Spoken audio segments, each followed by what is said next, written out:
I am honored to co-host, together with President Susan Poser, who is in the audience today, an introduction and discussion of the book, The Real World of College, What Higher Education Is, and What It Can Be. The authors of the book are Wendy Fischman and Howard Gardner, who Wendy Fischman is here with us tonight, and Howard Gardner is here on Zoom. Dr. Howard Gardner is the John H. and Elizabeth A. Hobbs Research Professor of Cognition and Education at the Harvard Graduate School of Education. Among numerous honors, Gardner received the MacArthur Prize Fellowship and a fellowship from the John S. Guggenheim Memorial Foundation in 1981 and 2000, respectively. In 1990, he was the first American to receive the University of Louisville's Grawemeyer Award in Education. Wendy Fischman joined Project Zero at the Harvard Graduate School of Education in 1995. Since then, she has managed various aspects of the Good Project, a collection of research initiatives focused on the meaning of work in the lives of young children, adolescents, and novice professionals.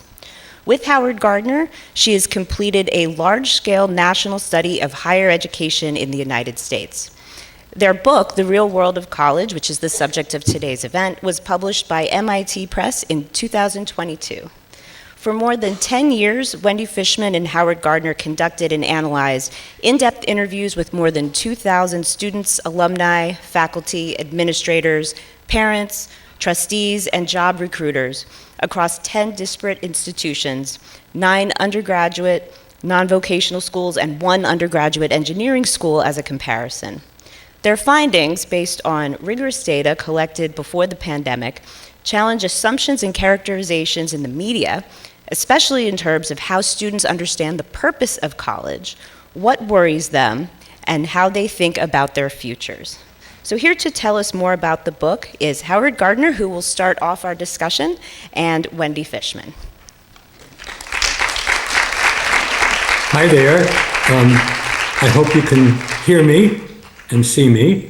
I'm Howard, and I'm speaking to you from my home in Cambridge, Massachusetts. It's a very nice day today. I hope it's also very nice at Hofstra. And we appreciate the chance to talk with you about our study. Let me say a few things which weren't said in the introduction. We do work at a place called Project Zero, which has an odd sound to it. It was begun in 1967 by an eminent philosopher named Nelson Goodman.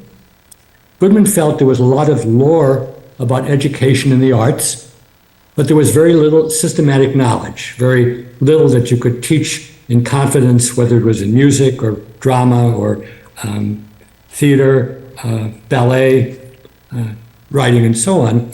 So we said, let's see if we try to put on a serious interdisciplinary research hat, we can move that zero along.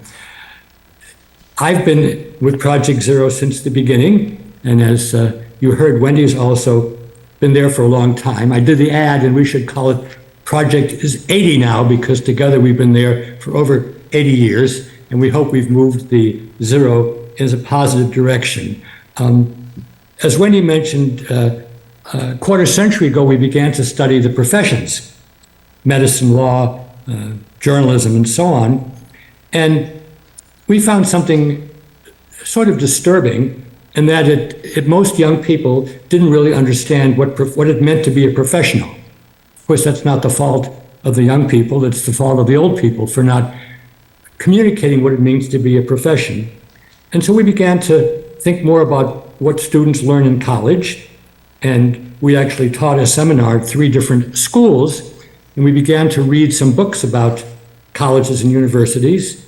And while there are many books that come out, and some of them are very interesting, they were, I wouldn't say they had zero data, but they had very little data. The data they had was mostly what the writer thought about colleges and universities.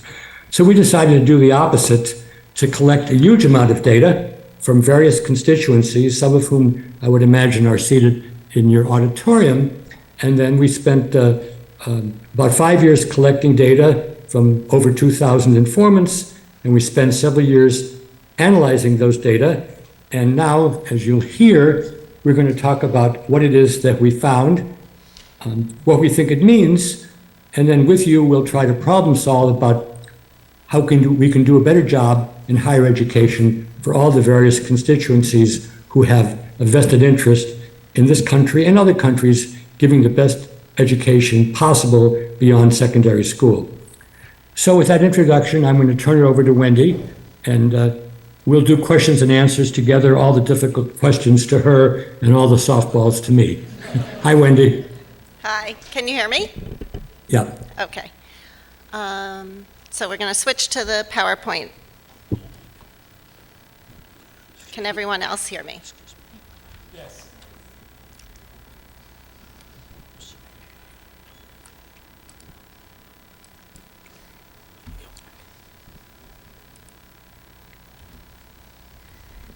Great. Well, thank you, Howard, and thank you to everyone at Hofstra for hosting this visit. I've had a great learning experience being here today. But now I want to talk with you about the study that Howard and I carried out with a very large research team, which he already introduced, called The Real World of College, which was a 10-year study of higher education, which began in 2012. I'm going to spend a couple of minutes talking about what we did in our study. I know that there are some doctoral students here and some methodologists. I'm going to give a very brief overview, but certainly if you have questions around our methodology, we describe it in full detail in the book, and you can ask in the Q&A. But we set out to understand the views and perspectives of all the major stakeholders of higher education. And like Howard had said at the beginning, there was very little research that was so broad-based on higher education. And so we had as a goal to include disparate colleges and universities in our study. Some of you might recognize some of these college logos, but we chose 10 that ranged in size, geographic location, selectivity. Also, some of the schools are residential, and others are commuter schools, or schools where commuters are.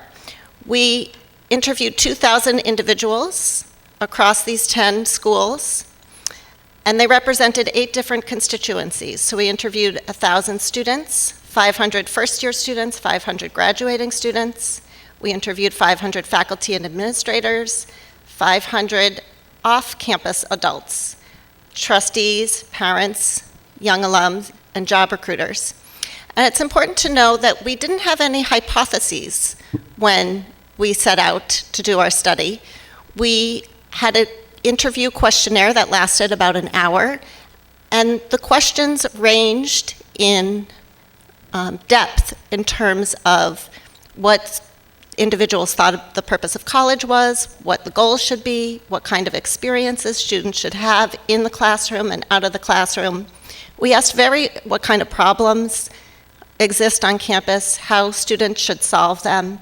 We asked very open-ended questions because we looked for the person that we were interviewing really to guide the conversation. We listened very carefully to what people told us, but also what they didn't mention. And I will get to that a little bit later in the presentation. And that's really the advantage of the kind of qualitative research that we did. We spent 5 years traveling to different campuses. We conducted the interviews, but we also spent significant time on campuses. We went on all the information tours of every campus. We sat in classes. We went to the campus union. We even worked out in the gyms. So we spent a lot of time on these college campuses and a lot of time traveling. After 5 years of collecting data, we spent about 2.5 years analyzing the data, and we did so in a rigorous method. So we didn't just write about our impressions, but we actually, with a large research team, coded manually all of our interviews with the interview transcripts that we had. We looked for patterns and themes across particular questions. So when we asked a question, we looked at the patterns and themes to responses to that particular question. We also looked for patterns and themes for holistic concepts, and I'm going to talk about a couple of those today. And we also did some data analysis and word searches, and I'm going to talk about that also.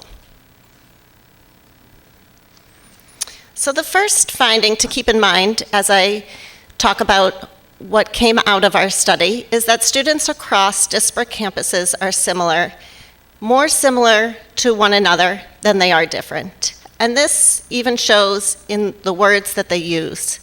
You can see on one side of the screen, we asked a very simple warm-up question of all of our participants, and we asked for one adjective to describe students at this school. And you can see here the most common word at 5 of the schools was the same word, diverse. And it's important to recognize that we began our study in 2012, so this was even before diversity, equity, and inclusion were common words that rolled off the tongue of everyone. This was before that. People said the word diverse. 2 other schools said quirky, which is, in a sense, another way of saying diverse. So you can see how common students describe one another here. The second similarity, just even in the words in which people use, is here's a bar chart of the frequency of common words across campuses. And you can see that the bars line up more than they don't. We were really struck that students at different schools of selectivity, some students who chose to go to a small liberal arts college versus a large state school, describe the same kinds of goals, describe the same kinds of problems, describe the same kinds of approaches that they have for college. And here you can see this even in the words. At the bottom, you'll notice that I documented some of the most notable words that stuck out to us. Words like mom, help, counseling. Those 3 words weren't words that we had necessarily anticipated being in the most frequent words across students. And actually, help is an interesting word. We not only counted the frequency of words, but we also looked at the context that students uttered these words. And while we thought that help might be used to describe the ways they helped others, in fact, they were asking for help. So I'm going to talk today about 4 questions that our study speaks to. And the first I'm going to address is why it's important to go to college. In our study, we discern 4 mental models for the college experience. This is an example of a holistic theme that we talk about. We didn't ask any individual for their own mental model of the college experience. We discerned what their mental model was and made a judgment of it by coding an entire interview transcript. We had 4 mental models that we discerned: inertial, transactional, exploratory, and transformational. Inertial describes the student who talked about college as not really knowing why they were there. This is just the next step after high school. I'm not sure what it's all about, and I'm not sure that I want to necessarily achieve anything here. I'm just here because it's the next step. Transactional is I'm here to get a degree, to build my resume, to get my job, to build a profile for myself to move on. Exploratory expresses the approach that college is a time to learn about new activities, meet new people, learn about different disciplines, and really marinate in ideas. And transformational is an expression of seeing college as a time that you can reflect on your own beliefs and values, who you are as a person, with the expectation and also aspiration that you might change as a result of college. So I'm going to ask you to think for yourself, what would your, if you were a researcher, prediction be about what we found for mental models across students? And what about mental models across faculty or administrators? A little spoiler alert. This is what we found a lot of the time. That a lot of students want to graduate college and never think that it's about learning. They talk about not having goals or goals for college to serve as a stepping stone to the next place in life. And so here's the bar chart which shows mental models across students. And this is, again, across 1,000 students, 500 first year, 500 graduating of 10 very different schools, you'll see that nearly half of the students, we identify them as having a transactional mental model. Fewer students have exploratory mental model, and even fewer transformational. Very few have inertial, which is excellent. Two themes to point out related to mental models. The first is we found very few differences across students. That's students who have different majors, whether they decide to major in the social sciences, natural sciences, or humanities. We found virtually no difference. We found virtually no difference across different genders. We also found virtually no difference across students at different schools. In a sense, this bar chart could represent students at most schools. We also did find that over time, while the transactional mental model stays the same from first-year students to graduating students, more graduating students actually do tend to have a transformational mental model, which is very good news. And I should have said this at the beginning, our 500 incoming students, our first-year students, are a different group than our graduating students, so this is not a longitudinal study. We do find that students at different schools have different understandings of what transactional means to them, and so I think it's worth pointing out that students at some of the less selective schools talk about a transactional mental model to graduate to change the course of their lives and see college as a real opportunity to do that for themselves and their family, whereas students at some of the more selective schools talk about transaction in terms of getting the best job they can and making big salaries. And here you can see what happens when we compare mental models across different constituencies. You can see, for example, that students represented by the blue bar are very different than faculty represented by the green. Nearly 80% of faculty and administrators are transformational about the college experience. Less than 20% of students are. And I also want to point out here in this slide how similar students are to the off-campus adults, parents, alums, trustees. This is a theme that exists throughout all the findings in our study.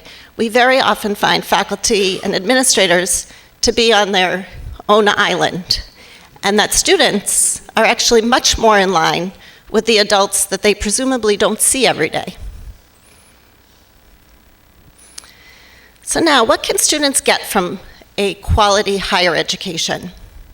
I want to introduce a concept called higher education capital. We call it HEDCAP for short. While it's very difficult and maybe even nearly impossible to document and show all the effects of a college education, we feel that we can demonstrate what students can and should get out of college.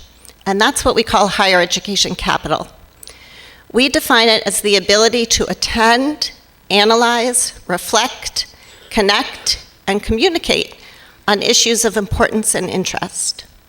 So to make this vivid, imagine that you're sitting next to somebody on an airplane, which I did this morning, and you strike up a conversation about a book that you read, about a movie you watched, or maybe a museum you went to. You would notice how your conversational partner might make connections, take perspectives, make comparisons, ask good questions, show interest. You might even make some judgments to yourself. Maybe the person is tired, but maybe this person actually had some kind of quality education based on their ability to do those things. That's what we call higher education capital. To be even more blunt, it's what you're using as an audience member in thinking about all this information that I'm presenting, and maybe what you've read or thought about before, and it's what I did to prepare these slides, thinking about who is here, how you would understand it, how to simplify, but also complexify the topics. That's higher education capital. We had determined higher education capital by two different approaches. First, we blind scored. That means we took out any identifying information for every participant. We blind scored responses of all students to 7 particular questions in our interview that we felt elicited the most HEDCAP. So when we had scorers looking at the responses and giving a score of a 1, a 2, or a 3, representing little to no HEDCAP, some HEDCAP, or a lot of HEDCAP, they didn't know if that student was a first-year student, a graduating student, or if that student went to a selective school, or not as selective of a school. We didn't know. That's blind scoring. And we gave scores to those 7 individual questions. The second way is we looked at an entire interview, and we coded for overall HEDCAP. And in fact, we found that these two measures correlated very nicely, so that essentially we found the same for each individual, whether they were blind scored or whether we did overall scoring. So now I'm going to talk about our findings. One of the questions we asked in our interview protocol was, if you could give one book to a graduating senior, what would you give? And these are just examples of responses. One example for low HEDCAP, which maybe a student talked about a book that you might respect or admire, Moby Dick, which is quite complicated, but the response about why they picked that book was not very deep.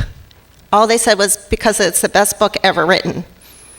On the other hand, a high HEDCAP score was given to a children's book because it had a very nuanced answer. This is an example that we didn't just base scores on what people said, but how they said it. And just for your own interest, we actually did ask this question, and the books represented on the screen are the top 10 books that students talked about. I can get back to that. We were disappointed by these books. A lot of books we wouldn't necessarily say were college material, and many of them focused on elementary or high school typical reading, and many of them focused on personal development. So here's higher education capital across all students. And you'll see this is a nice bell curve, and in a sense, it's what we might expect from this kind of scoring, where the most people are in the middle, and there's fewer people on either side. We actually also don't find much difference by students across majors. And here's HEDCAP across students over time. And you'll notice, happily, that while the percentage of score 1s, so this is comparing first-year students to graduating students, the frequency of people who score 1 decreases over time, and happily those who score 3 increase over time. And that's the good news for higher education. 2 interesting other points about higher education capital. One is that we scored young alums, and we actually find them to be very similar to graduating students, which is good news, bad news. In a sense, that's good that they don't lose higher education capital, but they also don't increase it either. And so one has to wonder, as we believe, college is really a once-in-a-lifetime opportunity to learn and to increase one's capital, to increase your own intellectual development and development of the mind. And that really should be central in higher education. Another finding to keep in mind about higher education capital is that while this bar graph represents students, we also did look at HEDCAP findings across institutions. And while some institutions do show that they can help students increase higher education capital, there are other schools where HEDCAP stays the same, doesn't increase at all. And that's quite a problem if you think about what the mission of higher education should be. Just to add one last depressing note about HEDCAP here, even though score 1 does decrease on this bar chart of current students. 12% of college students is still a lot of students, and they're scoring at a score 1. So it's important to keep that in mind too. And here I'm bringing the two concepts of mental models and higher education capital together to show that it does matter how students approach the college experience and what they get out of it matters. So you'll see here, for example, that those who are transformational, that's the orange bar, are much more likely to score a 3 in higher education capital, whereas those who are transactional, the blue bar here, are much more likely to score a score 1. And so yes, it does matter how we think about college. What are the obstacles that stand in the way of higher learning? I'm going to talk about 3 major obstacles. The first, approximately 70% of the students in our study indicated that mental health is the biggest problem on the college campus. And this was even bigger to them than other issues, in reading the headlines, that you might think a lot about. Issues like safety, alcohol and substance abuse, peer relationships, and academic dishonesty. As a side note, we can talk more about this. All students agreed that academic dishonesty was the least important problem for them to think about. Another important note here on this slide is, don't forget, our study began in 2012. We were hearing about mental health problems then. This is pre-COVID. I'm sure that COVID has amplified these issues, but they were big problems noted by students and faculty and administrators and others very early on. So we asked students, when they told us that mental health was the biggest problem on campus, we asked them what they thought, why they thought that was. What were some of the causes of mental health? And this is what they told us. Over half of these students said academic pressure. Much, much, much fewer students, 13%, mentioned social relationships, and 13% talked about school culture. The percentage of students that isn't here talked about lots of miscellaneous things, so these categories shouldn't add up to 100%. I don't want you to think that I didn't do good math here.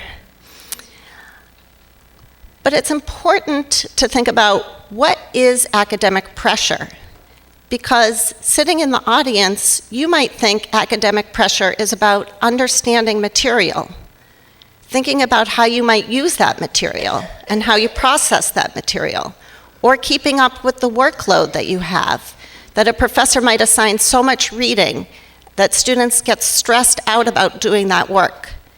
But in fact, that's not how students are talking about academic pressure. What they're saying academic pressure is, for the most part, is this notion of success, getting good grades, getting high GPAs, and building transcripts, which will ensure that they'll get good jobs. You'll see that only 20% of students actually describe academic pressure as workload, and fewer talk about things like preparation or their own other standards of doing well. You'll see in the quote here, this is an example of a student who talks about perfection. This weighs heavy on a lot of students, and it's important to notice or be aware that perfection and the stress about being perfect and achieving that perfect 4.0 is what is really stressing students. And just really quickly, to follow the theme of how similar students are to the off-campus constituencies, that's parents, young alums, and trustees, and job recruiters, and how different they are from the on-campus adults, the faculty and administrators represented by the green bar. Here you'll see that students and off-campus adults agree about academic pressure. And on-campus adults at this point in our study didn't really acknowledge that it was as much of a stressor for students as they thought it was. The second major obstacle is what we call alienation. This is another holistic category that we coded for. We didn't ask students or faculty or administrators whether they felt they belonged or whether they were alienated. We actually discerned their levels of belonging or alienation based on the entire interview, what they talked about in the interview, what they raised as positives, negatives, what bothered them, what challenged them. And we coded students by belonging or alienation to 3 different realms: to their academic work, to peers, and to the institution. And in general, as you'll see, we found that about 1/3 of students describe some kind of alienation, any of those. And then you can see that nearly 60% of students described one type, where fewer described 2 types, and happily fewer described 3 types. However, much like the findings that I presented with HEDCAP, even any alienation, 1/3 of students, it's a lot of college students to feel as if they don't belong.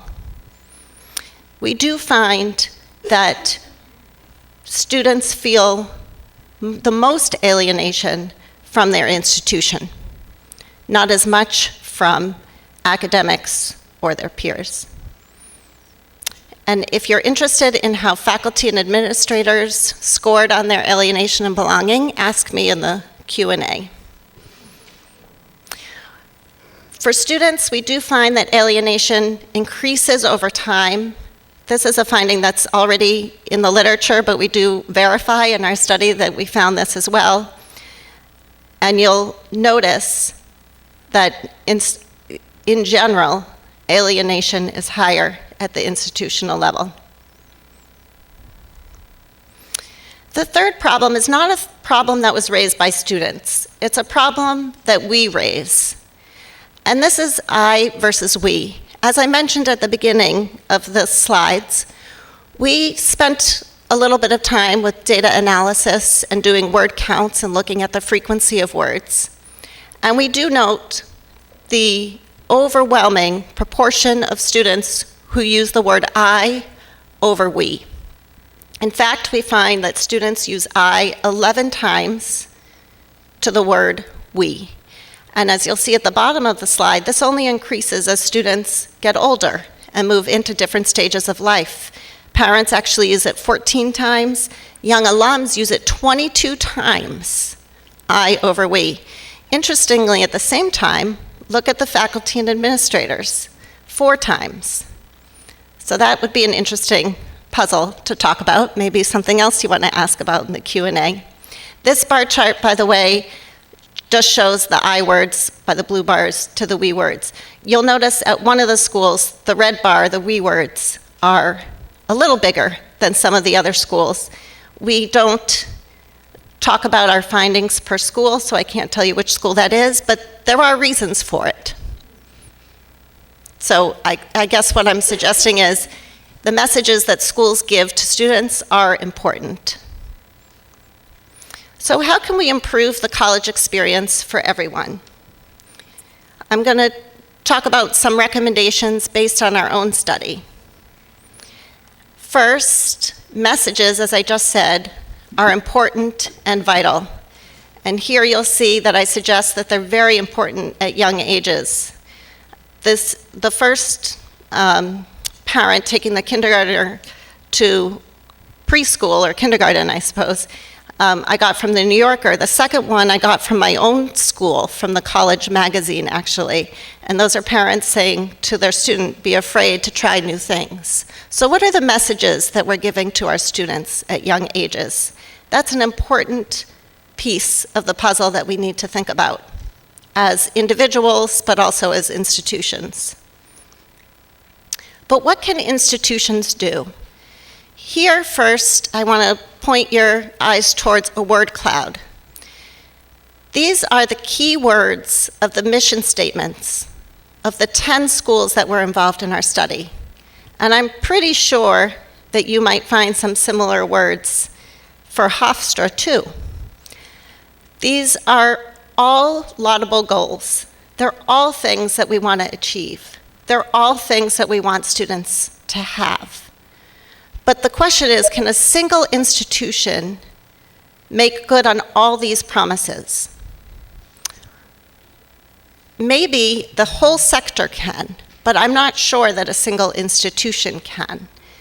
And so there are valuable things here like citizenship, arts, collaboration, diversity.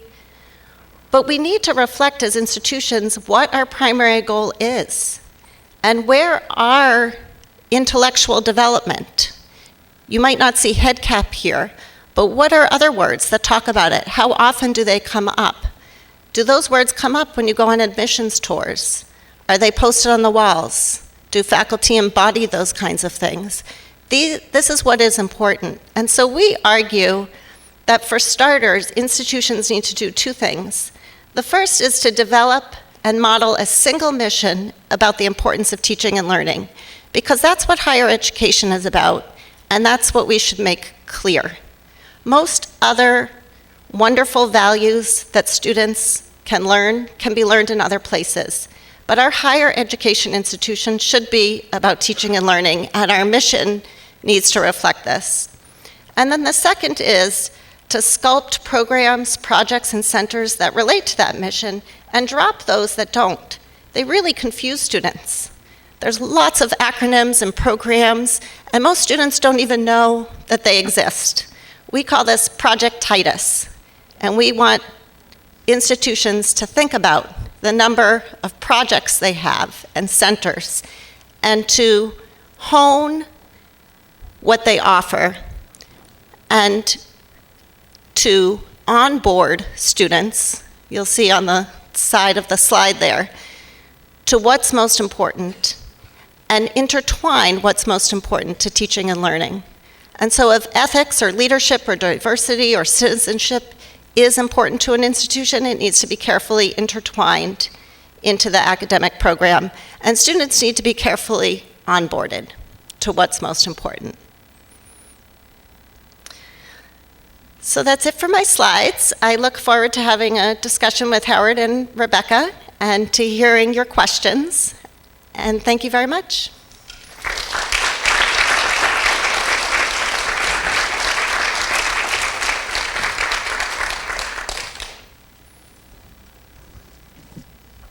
Thank you, Wendy. I learned so much from reading this book, and I'm excited to ask you and Howard some questions. Maybe we should get him back on the Zoom, get him back on the screen here. And we will be opening up the mic over here to questions from the audience in just a little while. But the first question I wanted to ask has to do with the concept of higher education capital, or HEDCAP, because that's such an important concept, such an important finding from your research. And I think I'll direct this question to Howard first and then to Wendy. But my question is, we have a number of higher education leaders and faculty members in the audience today. How can they make use of this concept of HEDCAP to improve the college experience for their students? Thanks to you for the question, Rebecca, and thanks, Wendy, for that very good presentation. Actually, Wendy said something today I haven't heard either of us say before, that when you're sitting in the audience listening to a talk like this, you can kind of snore, or you can do your email, or you can daydream, or you can start listening and go off on a tangent. But if in fact you decide, or you're assigned to come to a presentation like this, you should, as Wendy said, attend, analyze, reflect. So you pay attention, you analyze things, you reflect on what you understand, what you don't understand. You then try to connect it. I mean, she talked about going in a plane or going in a bus ride, but you could also say, you turn on the radio when you're driving, or you pick up a magazine at the dentist's. Are you engaged with that? And then finally, can you talk about it to your your friends, your spouse, your lovers, your dentist. Those are examples of higher ed cap, and this will sound kind of chauvinistic. I think people who spend their life in the academy sort of do that routinely. They might decide to shut off the program if they're bored, but if they're not bored, they engage intellectually. And certainly that's at a minimum what I think one should try to be doing most of your time when you're at college, in class, or when you're talking to friends at meals, or you're corresponding by email with a teacher or a section person. That's not the only thing you should do. But if you're not going to do that, really, as Wendy said, there's really no point in going to college. What have we got the professors for? What have we got libraries for? What do we have museums for? What do we have laboratories for? You can go into the military, or you can go in a job and you can get some of these other things. But in college, you have to take advantage of this unique opportunity to exercise and stretch your mind.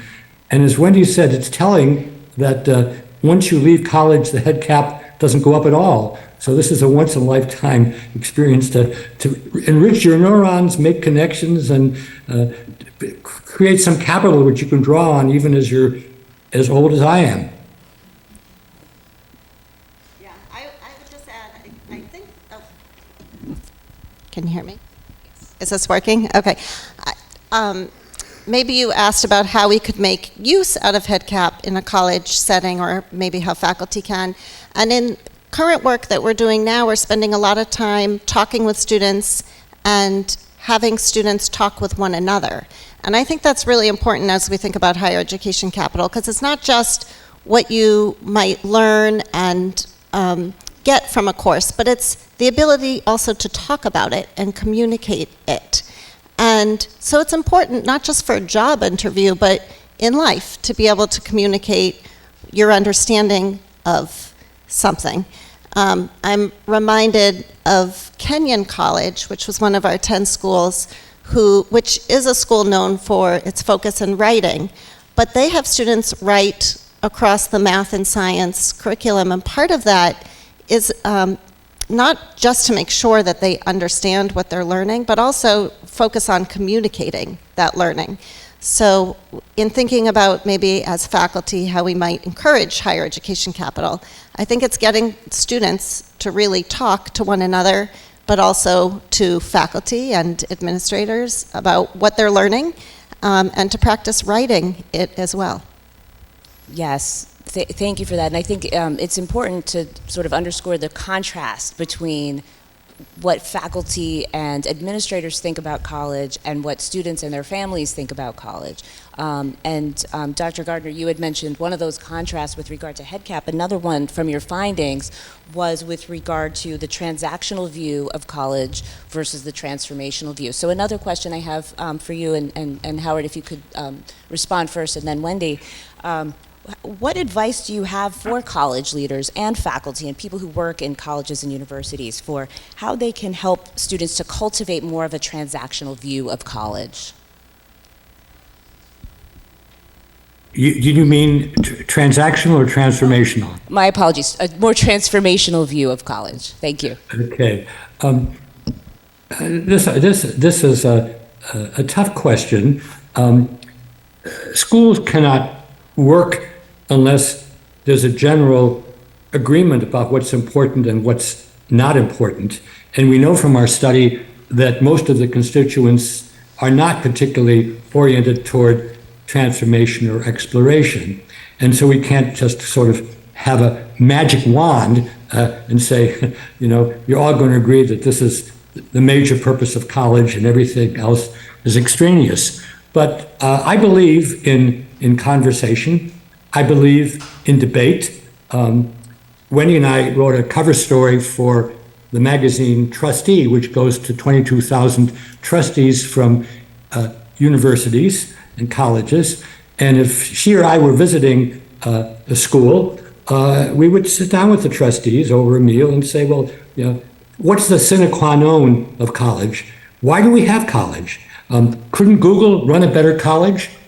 Couldn't John Hancock run a better college? Isn't the military better? I think they would squirm a bit, at least some of them, but it's really, why do we have libraries? Why do we look at what professors publish? Now in the day of chat GPT, which I'm sure somebody will bring up, why bother to have writing? And it's getting the constituents, I'm thinking about trustees because they have tremendous power, to look in the mirror and say, are we fooling ourselves and everybody else, or have really thought deeply why we're here and what's the thing that we can apply that no other place can? And let me do one other thing. Wendy and I are now spending a huge amount of time editing a journal on higher education around the world, innovations, because the notion that all the answers exist in Long Island or at Arizona State or at Harvard in the Ivy League is nonsense.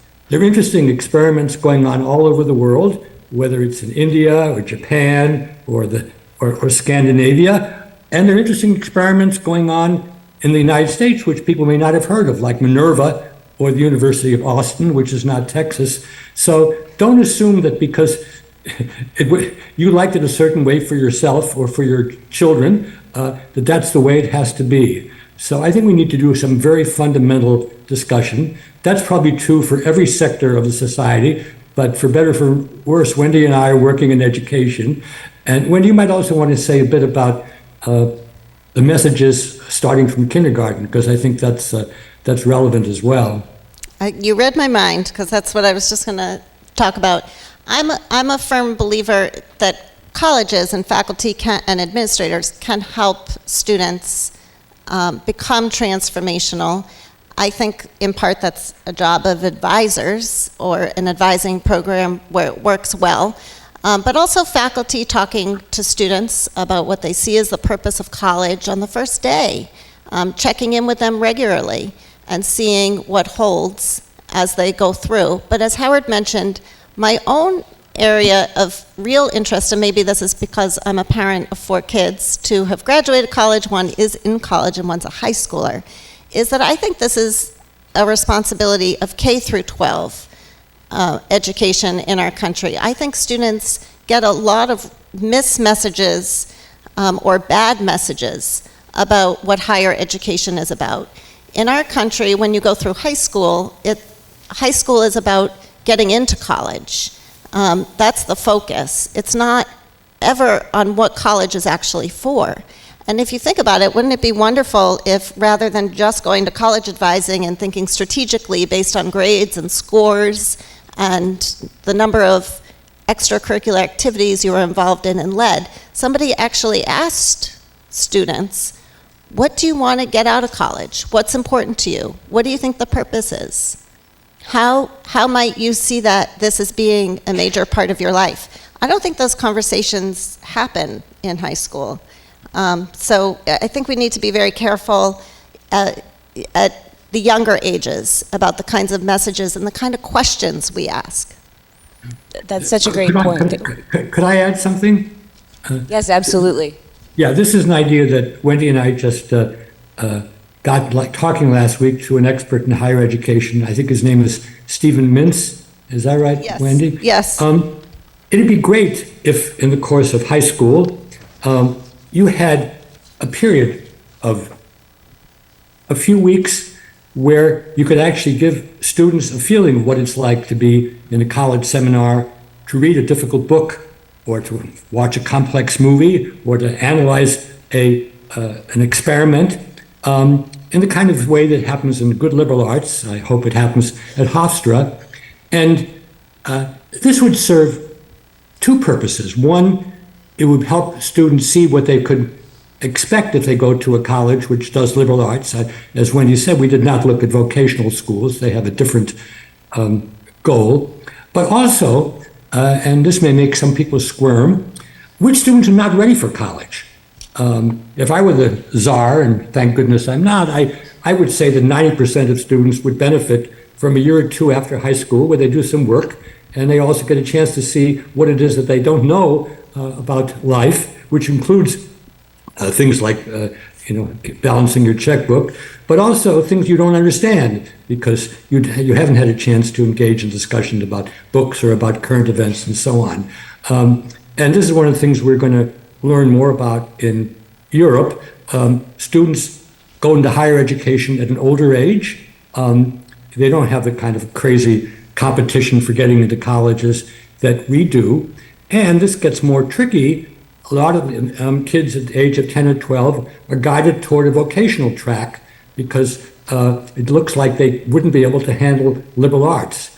I think it's good that in the United States, everybody has an opportunity for liberal arts. And I think many people will benefit, but they may not benefit when they're 18. They may benefit much more when they're 25, or there's a GI Bill where people get to go to college for little. But again, we need to think beyond our own experiences, however important they may have been for us. Thank you for that. That's such a great point, and I'm glad you brought up what can be done pre-college to help students prepare for college, because we do have a number of people in the audience today who work in K through 12 schools, so I think that information will be useful.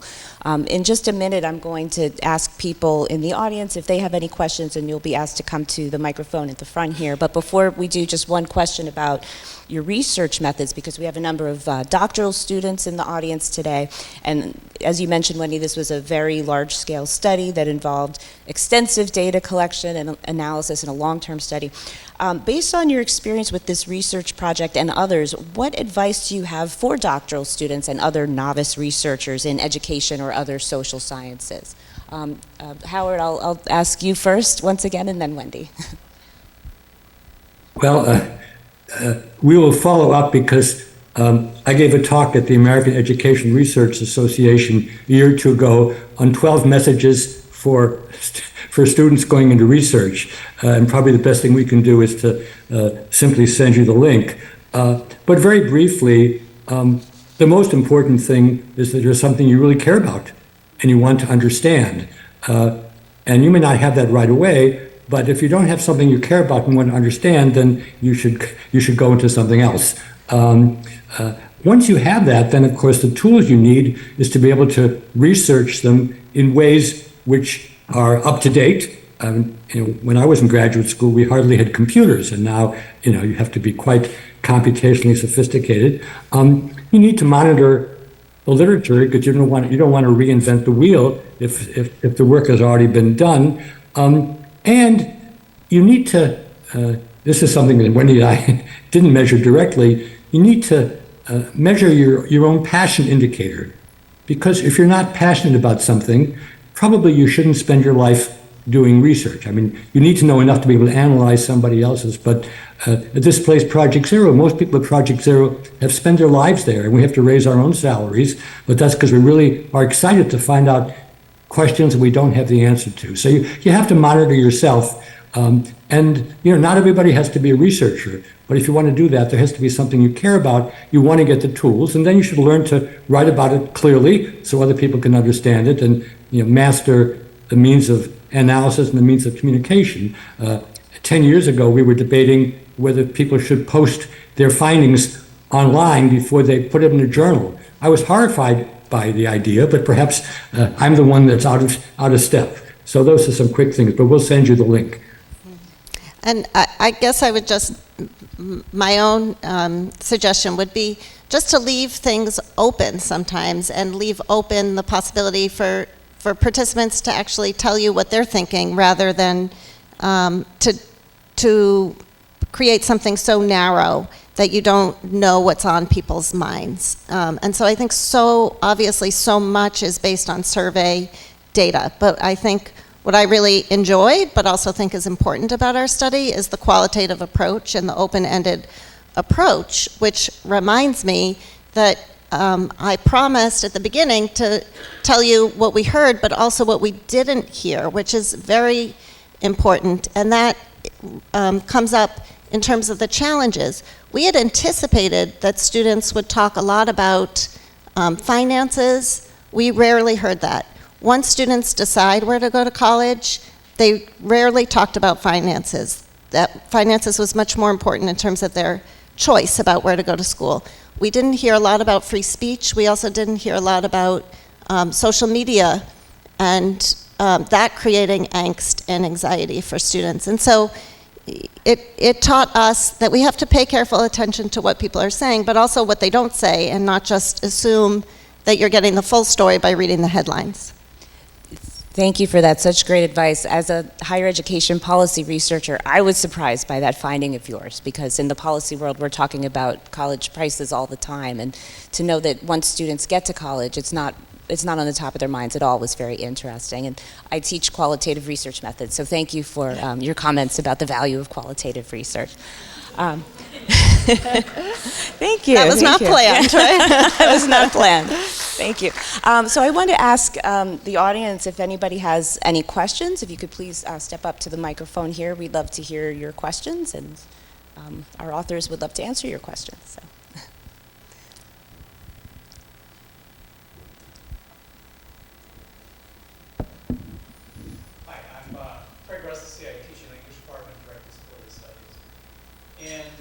I know you weren't studying the process of honing, but you...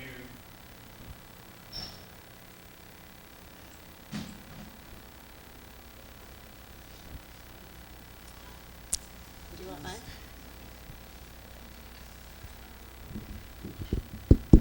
All right, sorry, start again. I'm Craig Rustasi. I teach in the English department, direct disability studies. I know you weren't studying the process of honing, but you were certainly finding some schools that had done that. And I have a self-absorbed question. You know, we're at an institution that is non-sectarian and has sort of grown sometimes organically over more than 80 years. Do you have any insight about how such an institution goes about honing in the way that you discussed? You mean by sculpting programs, honing programs? Well, I mean, it sounded as though you found institutions that had a kind of core mission and had managed to find that and to get agreement about that, and that was driving the onboarding, as you said, that was sort of pervasive in the institution. So it's that kind of honing that I was talking about. Today, you mentioned Kenyon and kind of an identity with writing. I think some of the other schools had maybe social justice identities. Okay, well, thank you for your question, because I want to clarify. The 10 schools in our study were not necessarily examples of honing. We came up with that recommendation actually based on our study of those schools, but also of lots of other programs. So part of our study that I didn't talk about today was called the ALPS, Aligned Programs for the 21st Century. And we looked at different programs that bridged misalignments. So when students wanted one thing out of college, but faculty and administrators wanted another, what were some of the innovative ways that institutions addressed what we called that misalignment? And Kenyon was an example of one of those programs. It also happened to be a school in our study. But we investigated dozens of other programs in higher education at other schools. So I think our recommendations, again, are just based on what we found, or maybe even what we didn't find. But I do think that it's really important for at all levels of an institution to talk about mission and what the mission of an institution is, and to scour the website and look for all the messages that students are getting, both from admissions, which, by the way, is the most often word that's used when people talk about mission. People don't ever talk about mission. It's always admissions. But it's important for admissions offices. It's also important for alumni engagement offices. It's in every department in teaching, and also the administrative side of the college or university. It's important to talk about who we are, who we want to be, and the messages that we give in a mission statement, but also around campus. Howard, do you have anything to add? We did not have sectarian missions on our mind particularly, though at least one of our targeted schools and more than one of our ALPS schools were religious in their background. And of course, all American schools were religious a couple hundred years ago. I actually think it's, on balance, an advantage for there to be a religious mission, as long as it's not an exclusionary one. And I don't think I'm telling tales out of school, but my recollection is either when she first became president or beforehand, Dr. Poser actually discovered that religion was kind of a sub-theme of Hofstra, even though it wasn't something that's your headline. And I think something can be made of that, but of course it has to be done in an open way, and you certainly don't want to mandate religion on people for whom that's not their way of thinking about things. But for those of you who don't know the history of U.S. Higher education, Julie Rubin is the expert on that, and she showed that until 120 years ago, every school in the United States was religious, and we systematically got rid of it over the last century, except for things that are obviously, Catholic or Jewish or religious evangelical. But, and if you want to summarize much of our talk in a sentence, we didn't replace religion with anything except mission sprawl. And that's, I think, a large part of our problem. If you go to the military, like it or hate it, you know what the mission is. Yeah, and just for the record, you can follow up with President Poser. She's not sure she remembers that, but I'm just looking at her shake her head a little bit. But that's for another day. Thank you. Do we have other questions? Hi, I'm Mauro Caputi from engineering. I'm also the director of first-year programs. So you went to Olin College of Engineering, which I looked up and has currently 380 students, so they're very tiny.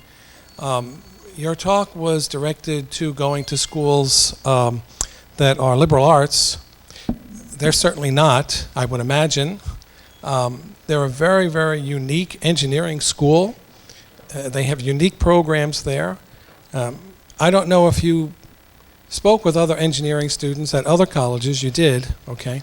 I was just wondering, I know you can't talk about colleges specifically, but I would just be wondering what you could share about the Olin experience engaging with a small number of students versus another larger number, going to their gyms and eating in their cafeterias, etc. Thank you very much. Yeah, thank you. Thank you for your question. I'll start, Howard, but you can add in also. So we didn't necessarily try to interview other engineering students, but sometimes we either got them by accident or we had students that were double majoring in some way in a STEM-related field. The reason why we picked Olin College to use as our comparison school is because they clearly state that they intertwine the liberal arts with the engineering background. And actually, students told us in the interviews that I'm getting an engineering degree, but an education in liberal arts and sciences. So for us, it was a very interesting comparison school. That being said, it's certainly not representative, as you mentioned, of most colleges and universities because it's so small and also because it is so innovative. It's very collaborative. For example, also in their first semester, for first-year students, they do no grading because they want students to acclimate to the school, but also because they want to show them it's not all about grading and what you get. It's also about collaboration and innovation. Howard, do you want to add anything?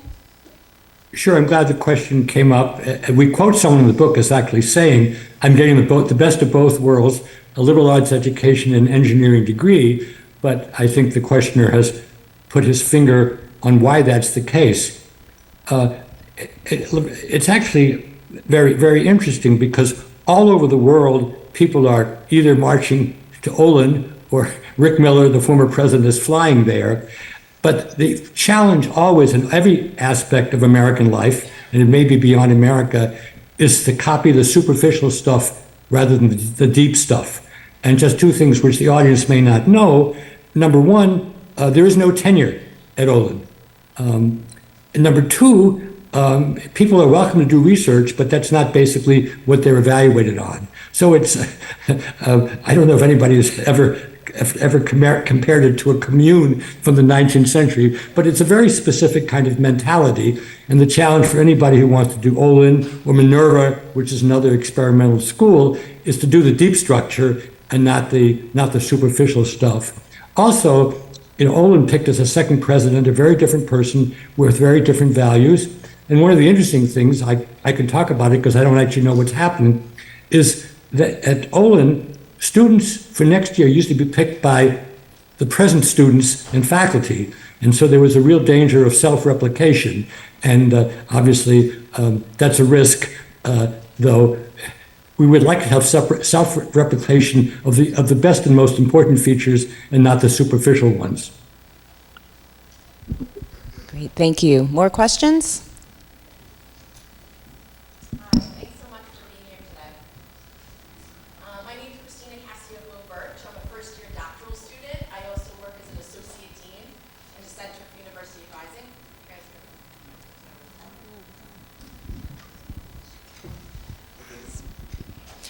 Hi, thanks for being here today. My name is Christina Cassiopo-Birch. I work as an advising dean in the Center for University Advising, and I'm a first-year doctoral student. I was really intrigued by the slide where you put up the common words, including help. And if you can give us more context in terms of the mom and the counseling, especially because I'm an adult on campus, and sadly we didn't get great grades based on your research. So helpful to have the context and how we can address that. Thank you. Okay, so the only real context that I can give is that they came up, mom and counseling, as 2 of the 100 most frequent words, which really surprised us. That's that in terms of frequency of words. But when we looked closer at some of the other questions, like what kinds of problems students face on campus, to whom they might turn when they have a problem, if there are what we call moral compasses on campus, like who might show you the right way to do something when you're not sure what's right or what's wrong. Students rarely talked about on-campus adults or centers, like ethics centers or community engagement centers. And hardly ever talked about faculty in terms of advice in those kinds of areas. But they talked a lot about their parents, especially their mom. So when they have difficult decisions or facing difficult situations, they often turn to mom, which I guess with cell phones might not be surprising, but I think for those of us who care about the institution and creating a community where students feel supported, and also we want to guide students towards helping themselves and creating students who feel that they can take agency to solve problems, one would hope that they would actually turn to those on campus. And also, we spend a lot of resources in things like ethics centers and community engagement centers, and so it's a shame when students don't see those as resources. So they also did talk about mental health counselors as helping them with problems, but interestingly, it wasn't always mental health issues that they were turning to those counselors for. It was for anything that we would consider an ethical dilemma. We did ask students about ethics. Most students couldn't really talk about it because they didn't really know what we meant. They asked us for a lot of clarification around what ethics is, and this relates to our current work now, because we believe we really need to move the needle on that to help students think through different ethical situations. So a long-winded answer to your question. I have a mom follow-up. Hi, thanks so much for coming, both of you. I'm Andrea Labresco, and I love that you said we should focus on teaching and learning, because our doctorate that I had is called in learning and teaching, so it's perfect. I actually wanted to follow up on the mom thing, but in a bigger way, which is I'm wondering the extent to which you think, since mom came up more frequently as the person to contact and less on campus people, I'm wondering if your research leads you to think at all that that comes up and links with the sort of lack of community and communication, because one of the things I certainly witness teaching undergrads is that after an interesting class, unlike my own experience when there were no cell phones, they come out and might text somebody, and it might be their mom, you know, and that might be a transactional text actually, but they're less likely than people maybe my age who went to college to be chatting about what just happened in class, or go straight to lunch and chat about what happened in class. They're more right back to their phones. And we all, I think, as faculty, encourage them not to do that, but it's a hard habit to break. So I wondered if you could speak to that as a, you know, finding that wasn't direct, but whether it's something that comes out of your research. Yeah. Howard, I have a response, but do you want to say anything first? Go ahead, please. Okay. So I think today's college students, what we would find is exactly what you would say. After class would go right to their phones. And that's not something that we studied or looked at. We didn't look at any kind of behavior. But students are very reluctant to talk about their courses and the meaning of their courses and what they're getting from their courses. We would spend an hour talking to students, and we actually sadly heard very little about academics. And we gave it as much airtime when we asked the questions as we did all the other aspects of the college experience. But we hear much more about the stresses, the problems, the goals that they have for the general experience. They don't really talk a lot about their coursework. Now, maybe they are talking to their parents. I doubt it. I'm a parent of college kids, and what I mostly think students turn to their parents for is help with academic issues that maybe advisors aren't helping with. So how to meet requirements, what they should major in. We heard a lot of students talk about the weak areas of schools being the advising system. A lot of confusion, extra time spent trying to complete degrees and programs. And again, as a parent, I know from my own kids, sometimes they ask me to look at page 5 of the course catalog, and I think, don't you have an advisor for that? And we found that in our study also. Howard, anything from you? Yeah, I mean, it's hard to talk about this without being romantic. At its best, college has always been a place where young people talk among themselves and with elders, including faculty or dorm residents or friends on other campuses, about what they've been reading and what they've been learning. And I'm sure it happens to some extent in many schools, but it's not the major preoccupation in most schools. In fact, just last week, Wendy and I asked Sophie, who did more interviews than anybody else, has read all thousands of the students, how often did college work and what you were reading about come up in any context? And she said what my memory was very, very rarely. And again, I don't want to romanticize, but it's very, very different from the experience I had decades ago. And I can blame faculty in one way. Faculty used to really hang around in dining hall and in dorms, and they lived near campus. And then, this is Harvard, 30 years ago, one of our famous professors said, the most important location on campus is Logan Airport, meaning people are jetting around the world and they're not taking their own charges because the students are their charges as seriously as they should. And over the years, Wendy and I have hired dozens of research assistants, both from graduate school and from undergraduates. And sometimes they're getting more intellectual experience dealing on a research project, which is unconnected to their grades, than they do, in their classes. And sometimes they'll talk about that stuff to us, and they wouldn't talk about it elsewhere. So we might say, we don't get the impression that the tunes that students are whistling are the ones the faculty would like them to. But we can't say, oh, it's the students are the problem. It's really a problem of the whole system.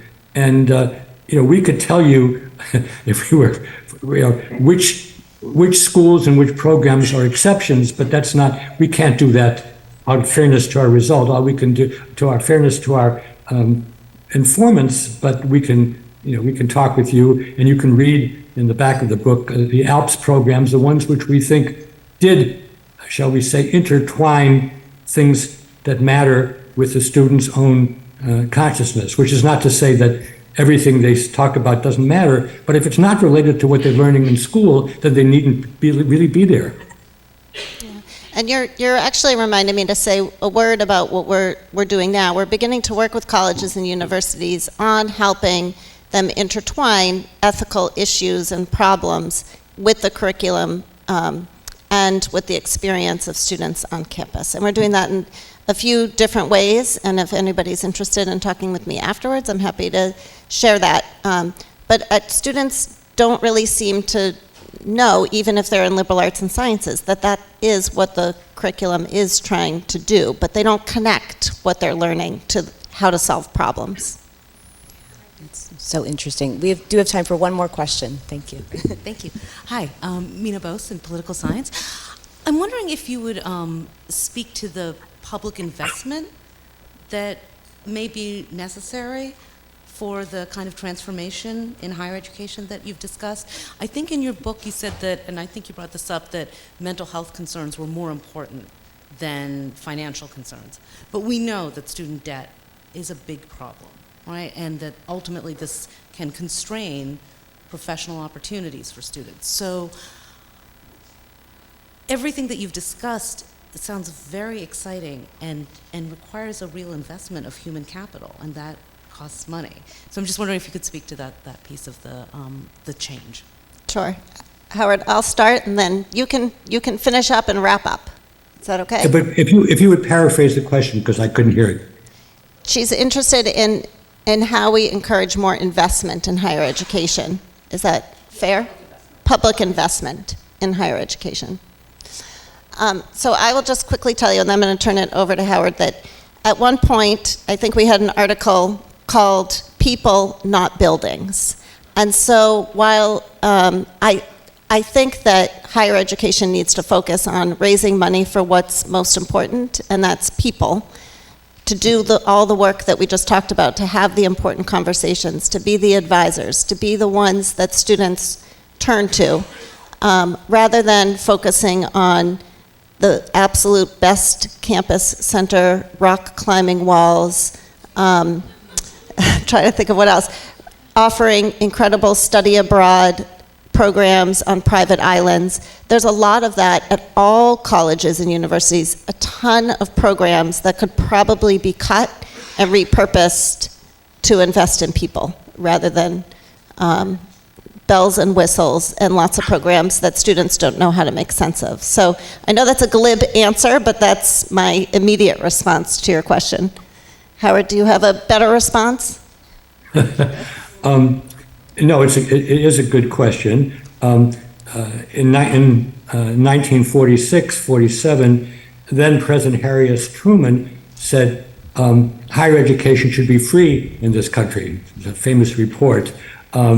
Now, of course, it's out of sight for almost everybody, and that's one of the many reasons why we're studying what's happening in other countries, because the cost of higher education is not prohibitive in most other countries. I do agree with Wendy that football may bring money to a few Big Ten campuses.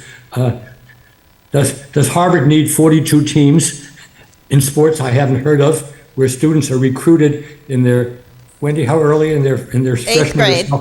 In high school, the mission sprawl is it's written all over our campuses, whether they are well-endowed campuses or ones that are struggling to survive. The proverbial McKinsey advisor would say, figure out what your mission is and pursue it. I would like to say that if our notion of higher education capital was tested more widely, and one could actually measure higher education capital from day one till the student leaves, and the college can say, and this has to be, I can't even say done by ETS anymore, or the College Board, because everything is suspect nowadays. If a school could say, you know, we may not have the best Tiddlywinks team, and we may not have 6 different restaurants, but we raise the higher education capital quite a lot, and when the people go for jobs, they say, you know, these people really know how to think. That's what I would like the schools to compete on. Now, I'm old, and I know that nothing that I say is going to make any difference, but what keeps me going, and I think what keeps our team going, is if enough other people are saying the similar things and working together, you can change you can change the narrative of a sector. And even though I don't particularly, I'm never going to rely on ChatGPT, I think it's really going to cause school from 3rd grade on to say, what are we doing which ChatGPT can't do better? And if the answer is nothing, then we should close down.